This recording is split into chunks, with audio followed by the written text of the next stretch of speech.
আমাদের রাজবাড়ী জেলার কালুখালীতেও যে এত সুন্দর জায়গা আছে সেটা আমাদের একেবারেই অজানা ছিল। হ্যাঁ, এই সরিষা ক্ষেতের যে সৌন্দর্যটা এটা আমাদের রাজবাড়ী জেলার কালুখালী উপজেলায় অবস্থিত। আর এই জায়গাটা সরিষার সময়ের আমার দেখা সবচেয়ে বেস্ট একটা জায়গা। তো হঠাৎই ফ্রেন্ডরা কল দিয়ে বললো যে বের হবে, বাট কোথায় যাবে সেটা আমাকে জানাই নাই, শুধু বললো এক জায়গায় যাইবে। তো ব্যাস যাই হোক, গাড়ি নিয়ে বের হয়ে যাই আমরা বাড়ি থেকে। আর আমাদের উপজেলা হলো বালিয়াকান্দি। তো আমরা রওনা দেওয়ার পরে অনেক পথ ঘোরাঘুরির পর, অনেক পথ বাইক চালানোর পরে দেখলাম আমাদের সাথে দিয়ে একটা ট্রেন যাচ্ছে। তো ট্রেনের সাথে কিছু সময় আমরা বাইক রেস করলাম, কারণ ট্রেনের রাস্তার সাথে আমাদের বাইকের যে আমাদের সড়কটা সেটা ছিল।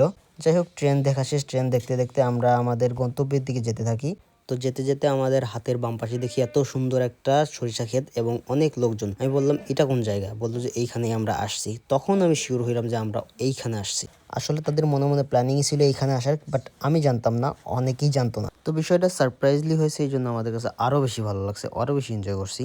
যাই হোক, প্রথম আমি এই সরিষা ক্ষেতগুলো দেখে পুরোই অবাক। এত বড় সরিষার ক্ষেত। আর আমরা গিয়েছিলাম একটু দুপুরবেলা। তো আস্তে আস্তে যখন দেখলাম যে প্রায় বিকাল গড়াচ্ছে, তখনই দেখি এত পরিমাণ মানুষ এখানে আসতেছে, মেয়ে ছেলে সবাই, টিকটকার থেকে শুরু করে। তো আমাদের মতো আমরাও ঘুরে ঘুরে দেখছিলাম এবং আমরাও পিক তুলছিলাম।